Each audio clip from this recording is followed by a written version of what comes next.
शहीद तो काबिले फख्र होता है, उस पर तो फख्र किया जाता है। तो यहां हम सुनकर आंसू बहाते हैं। तो आंसू बहाने की वजह क्या है?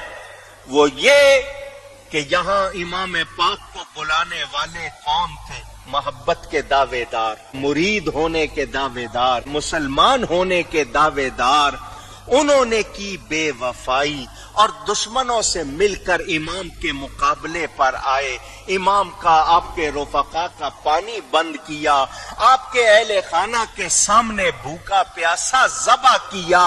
कुर्बानी के जानवर को जो दीन भूखा प्यासा ज़बा करने की इजाजत नहीं देता, उस दीन को मानने का दावा करने वालों ने नबी के शहजादे को भूखा प्यासा ज़बा किया।